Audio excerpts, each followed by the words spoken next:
कृषि विज्ञान केंद्र एक नवीनतम विज्ञान आधारित संस्था है जिसमें विभिन्न प्रकार के प्रशिक्षण दिए जाते हैं जो कि किसानों को स्वावलंबी बनने में सहायता प्रदान करता है। साथ ही तकनीकी ज्ञान से भी अवगत कराता है। कृषि विज्ञान केंद्र के पहल से कोरिया जिले के बैकुंठपुर के किसान समूह बनाकर, जिनमें महिलाएं भी शामिल हैं, बकरी और मुर्गी पालन से आर्थिक लाभ ले रहे हैं। मुर्गी पालन व्यवसाय एक ऐसा व्यवसाय है जो अतिरिक्त आय का साधन बनता है और देश में 25 से 30 लाख लोगों को रोजगार उपलब्ध कराता है। देसी मुर्गी पालन को कम पूंजी, थोड़ी जमीन और थोड़ी सी मेहनत से आसानी से किया जा सकता है। देसी मुर्गी पालन का चलन भारत में तेजी से बढ़ रहा है। मुर्गी पालन को पोल्ट्री फार्मिंग या कुक्कुट पालन भी कहते हैं। वैसे मुर्गी पालन के लिए हमारा छत्तीसगढ़ राज्य भी अब राष्ट्रीय पटल पर पहचाना जाएगा। हमारे राज्य में मुर्गी पालन का काम व्यावसायिक तौर पर किया जाए तो ये एक लाभदायक व्यवसाय के रूप में उभर सकता है, क्योंकि यहाँ का वातावरण मुर्गी पालन के लिए उपयुक्त है। हमारे राज्य में बहुत से सफल मुर्गी पालक इस बात के अच्छे उदाहरण हैं। यदि हम अत्याधुनिक तरीके से मुर्गी पालन की विधि को जानकर इस काम को करें और कृषि विज्ञान केंद्र के प्रशिक्षणों का लाभ लेकर इस व्यवसाय की शुरुआत करें तो ज्यादा लाभ होगा। कोरिया जिले में समूह बनाकर जिस प्रकार से बकरी और मुर्गी पालन किया जा रहा है, सचमुच ये हमारे समस्त किसान भाइयों के लिए अनुकरणीय है। कृषि विज्ञान केंद्र के ये प्रयास सफल साबित हो रहे हैं, जिससे मुर्गी पालक हो या बकरी पालक, सभी किसान बंधु समेत महिलाएं भी इसका आर्थिक लाभ ले रही हैं।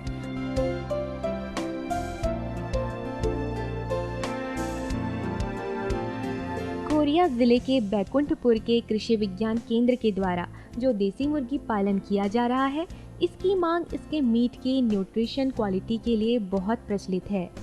ये मुर्गी रंग बिरंगी होती है और इसका स्वभाव बहुत लड़ाकू माना जाता है। देसी मुर्गी के अंडे और मीट में प्रोटीन कंटेंट बहुत ही अधिक होते हैं और इसकी मेडिसिन क्वालिटीज़ की वजह से इसकी कीमत बाजार में 800 से 1500 रुपए तक होती है। कृषि विज्ञान केंद्र कोरिया में कुक्कुट पालन इकाई स्थापित है। कुक्कुट पालन इकाई में हमने असील नस्ल की मुर्गी प्रायोगिक तौर पर रखा है। असील नस्ल की मुर्गियों को हमने पश्चिम आंध्र से लेकर कृषि विज्ञान केंद्र से लेकर आया है। असील नस्ल की मुर्गी एक द्विकाजी नस्ल की मुर्गी है। ये अपने झगड़ालूपन के लिए जानी जाती है। ये एक साल में 60 से 70 अंडे दे सकती है। असील नस्ल की मुर्गी को देखा गया है बैकयार्ड फार्मिंग के लिए बहुत अच्छी नस्ल की मुर्गी है। ये झगड़ालूपन के कारण अपने बच्चों का बचाव झगड़ालूपन के कारण ये अपने बच्चों का बचाव सांप, कुत्ते आदि से अच्छे ढंग से कर पाती है। इसको आसानी से, ये देसी नस्ल होने के कारण इसे आसानी से रख रखाव में आसानी सुविधा है। असील नस्ल की मुर्गी एक साल में 60 से 70 अंडे देती है। हमने असील नस्ल की मुर्गियों का 500 से 1000 मुर्गी हमने किसानों को प्रायोगिक तौर पर विक्रय किया है। मुर्गी पालन में सर्वाधिक देखभाल की जरूरत तब होती है जब वो चूजा होता है। अंडे से बाहर आने के लगभग 7 दिनों तक चूजे को विशेष देखरेख की जरूरत होती है। इस अवस्था को ब्रूडिंग स्टेज भी कहते हैं।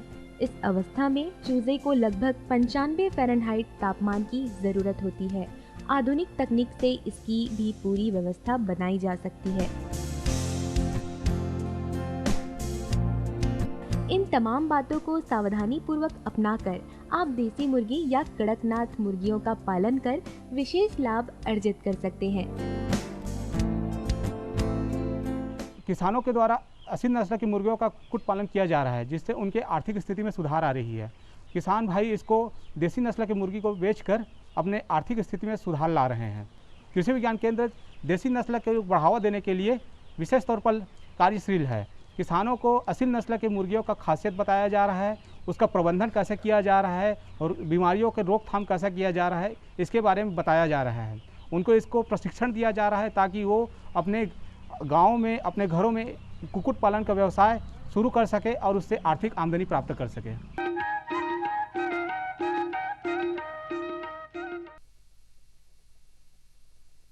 सब्जी में मसाला ज्यादा है। कितनी बार कहा है कि जितनी जरूरत हो बस उतना ही डाला करो। अरे मुझसे तो ऐसा कभी कभार होता है। और तुम जो हमेशा खेत में अनाप शनाप कीटनाशक डालते हो, उसका क्या? ठीक ही तो कह रही है बहू। देख, खेत में उतनी ही दवा डाल जितनी जरूरत हो। याद रखो, कीटनाशक जहरीले होते हैं।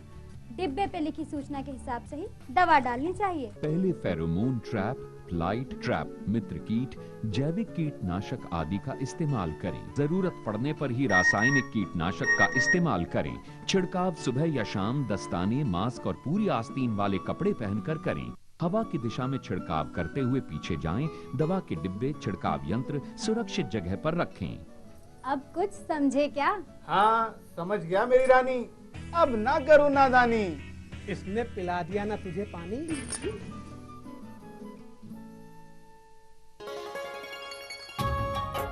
आप किसान भाइयों की खेती बाड़ी से जुड़ी हर समस्या का कृषि विशेषज्ञों द्वारा तुरंत समाधान। किसान कॉल सेंटर। आप भारत के किसी भी प्रदेश में रहते हो, कोई भी भाषा बोलते हो, आपकी समस्या चाहे फसल की बीमारी की हो, खाद की, पशुपालन की या कृषि से जुड़ी नई तकनीक की, अपनी समस्या का अपनी ही भाषा में समाधान पाने के लिए आप देश के किसी भी कोने से डायल करें 1551। विशेषज्ञ द्वारा आपको दी जाने वाली ये सलाह बिल्कुल निशुल्क है। ये सुविधा प्रातः 6 बजे से रात्रि 10 बजे तक निशुल्क उपलब्ध है। किसान कॉल सेंटर यानी 1551। ये लो और बताओ। बस। अरे ये क्या भैया जी, बस इतनी सी रासायनिक खाद? किसानी छोड़ रहे हो क्या? किसानी नहीं, नादानी छोड़ रहे हैं। मिट्टी की जांच कराई है। अब तो लालाजी जितनी जरूरत है उतने ही उर्वरक खेत में डालेंगे। हाँ, किसान भाई आज ही अपने जिले की नजदीकी भूमि परीक्षण प्रयोगशाला में मिट्टी की जांच जरूर करवाएं और मिट्टी में पोषक तत्व, नमी व पौधे के विकास को देखते हुए केवल जरूरत के अनुसार ही पोषक तत्व डालें। और हाँ, मिट्टी में गंधक, जस्ता, बोरोन जैसे सूक्ष्म पोषक तत्वों का पता लगाना भी न भूलें। उर्वरक और जैविक खाद के सही उपयोग से भूमि का उपजाऊपन बनाए रखें, उत्पादकता बढ़ाएं, खर्चा घटाएं और बहुमूल्य विदेशी मुद्रा बचाने में भी सहयोग दें। और हाँ, धीमी गति से नाइट्रोजन उपलब्ध कराने वाले उर्वरकों जैसे नीम लेपित यूरिया को प्राथमिकता दें और यूरिया का पत्तों पर छिड़काव करें। अरे वाह, तू तो सचमुच समझदार हो गया रे। अधिक जानकारी के लिए संपर्क करें जिला कृषि अधिकारी या किसान कॉल सेंटर। जी जी जी। किससे बात कर रहे थे इतना हंस हंस कर? किसान कॉल सेंटर में विशेषज्ञ से खेती के बारे में सलाह ले रहा था। सुबह भी, रात को भी? किसान कॉल सेंटर सुबह 6 बजे से रात को 10 बजे तक खुलता है। रविवार को भी? साल के 365 दिन खुलता है। पर तुम ये सब क्यों पूछ रही हो? मैं तो कुछ और ही समझी थी। कृषि संबंधी समस्याओं का अपनी भाषा में तुरंत समाधान पाने के लिए पूरे भारत में किसी भी फोन से राष्ट्रीय हेल्पलाइन नंबर 1800-180-1551 पर संपर्क करें।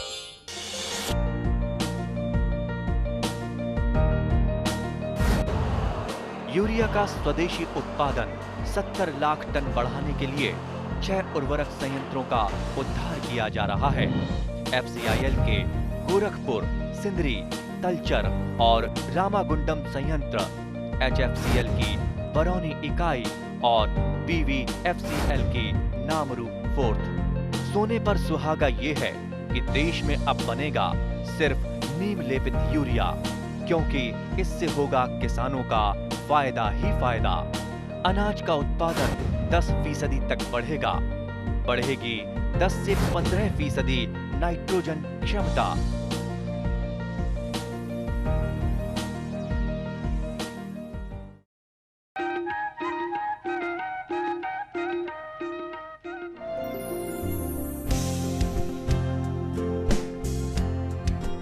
यदि हम बात करें बकरी पालन की, तो कृषि विज्ञान केंद्र कोरिया ने मुर्गी पालन के अलावा बकरी पालन के काम को व्यावसायिक स्तर पर करके अन्य पशुपालकों के लिए एक मिसाल पेश किया है।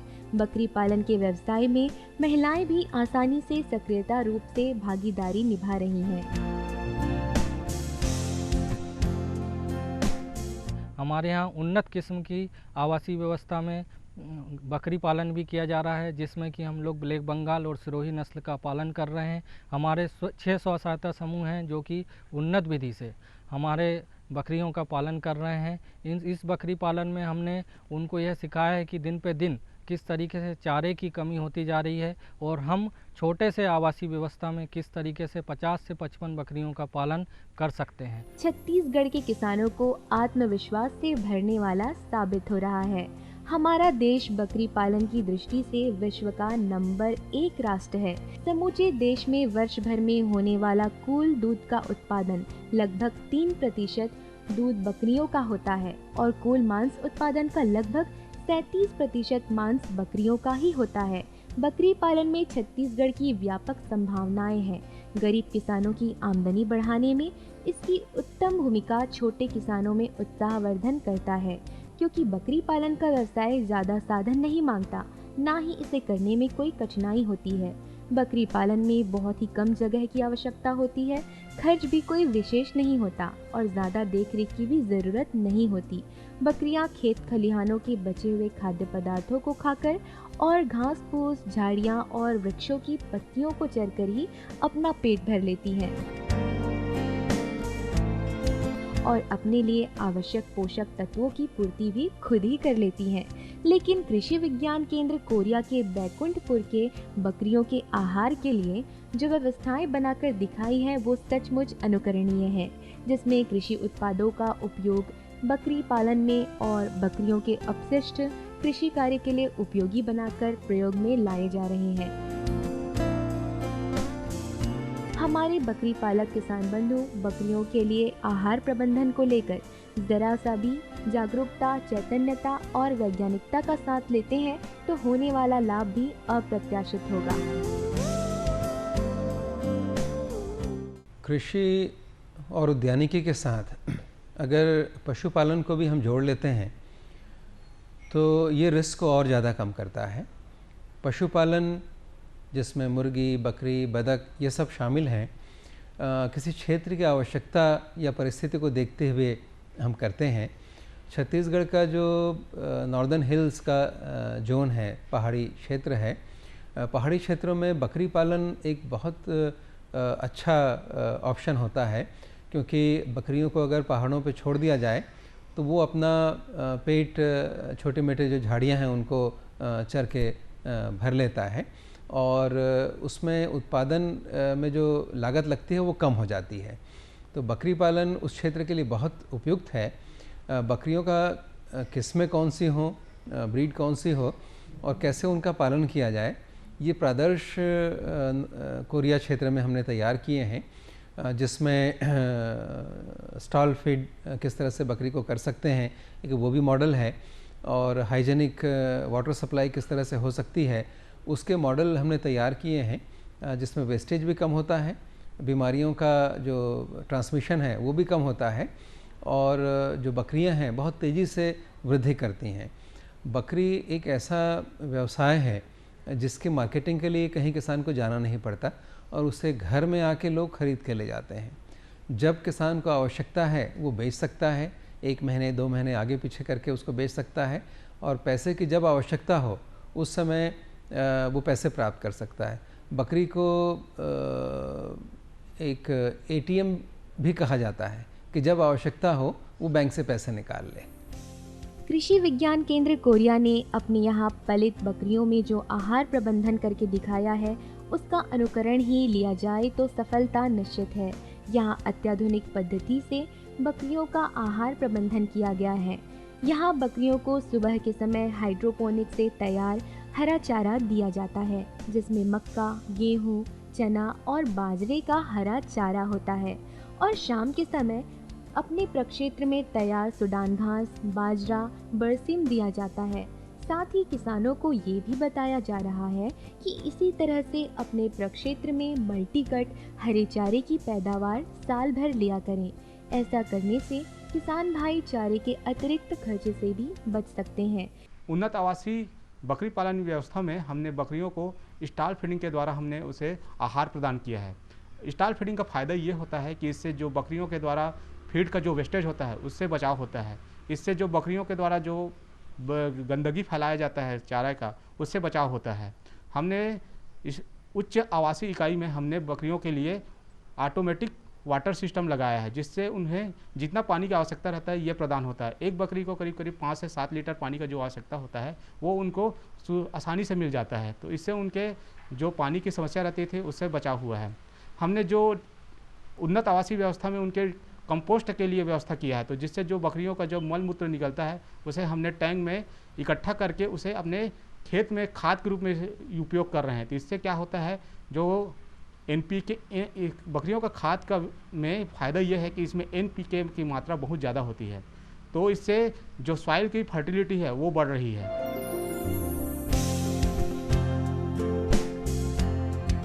पालित स्वस्थ बकरियां किसी बकरी पालक किसानों के लिए किसी ATM से कम नहीं होती। जब चाहा पैसा बनाया। आहार की पुष्टता के अलावा उसका स्वच्छ होना भी जरूरी होता है। यहाँ स्टॉल फीडिंग मॉडल के द्वारा ऐसी व्यवस्था बनाकर दी गई है कि हर एक बकरी को अलग से भोजन मिला करता है। साथ ही ऑटोमेटिक वाटरिंग मशीन इन बकरियों को स्वच्छ जल उपलब्ध कराता है। बकरियों के यूरिन और फिकल को पीछे टंकियों में इकट्ठा करके रखने की भी व्यवस्था बनाई गई है।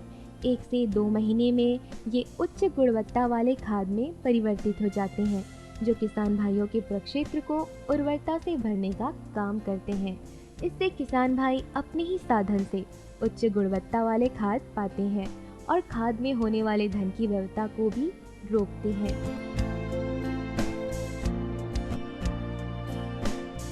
अभी वर्तमान में हम ग्राम जगतपुर में वंदना सहायता समूह के यहाँ खड़े हैं, जहाँ आप देख रहे हैं कि किस तरह हमारे किसान समूहों के द्वारा केचुआ उत्पादन कर रहे हैं, केचुआ खाद उत्पादन कर रहे हैं।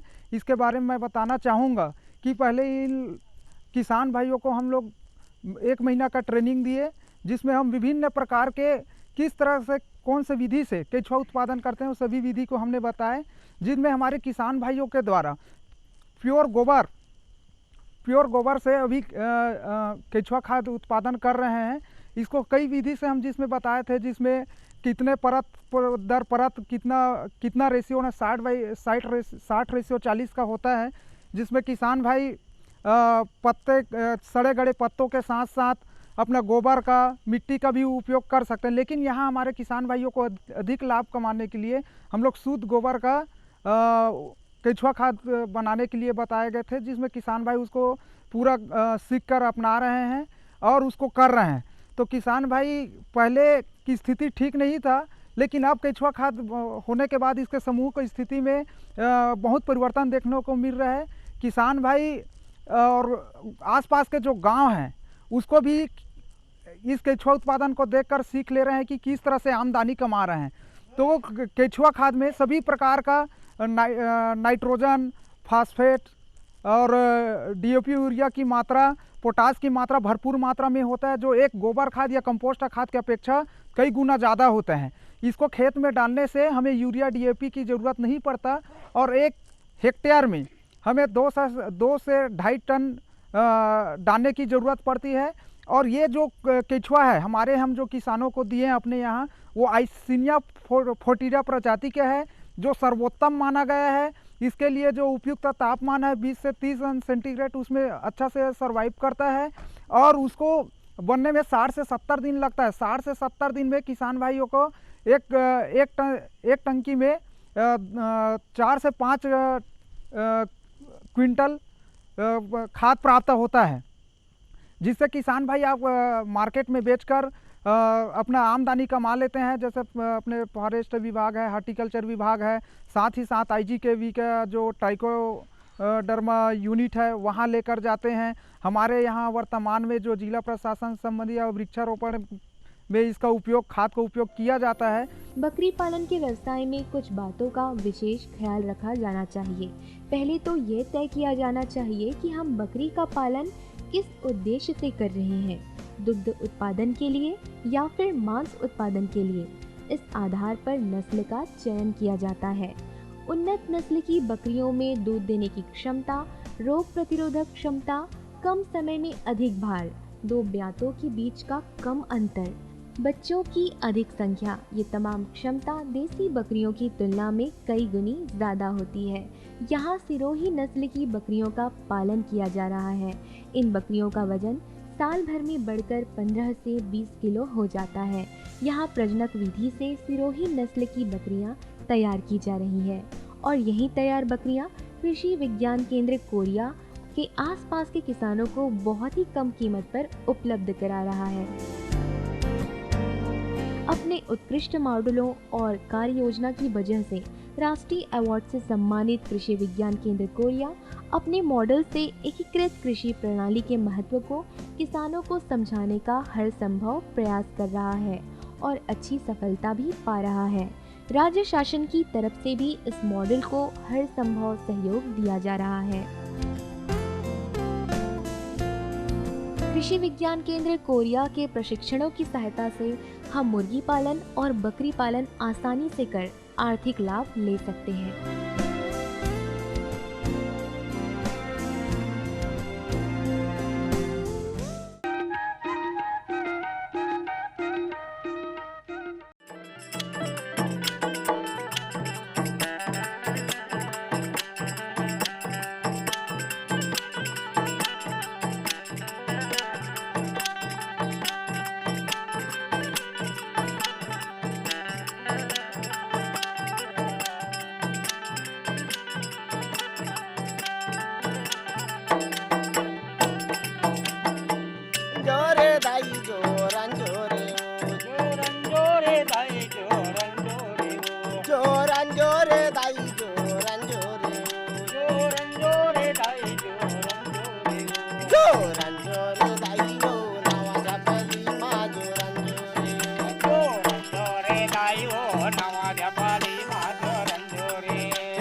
जोरे और टिकली ला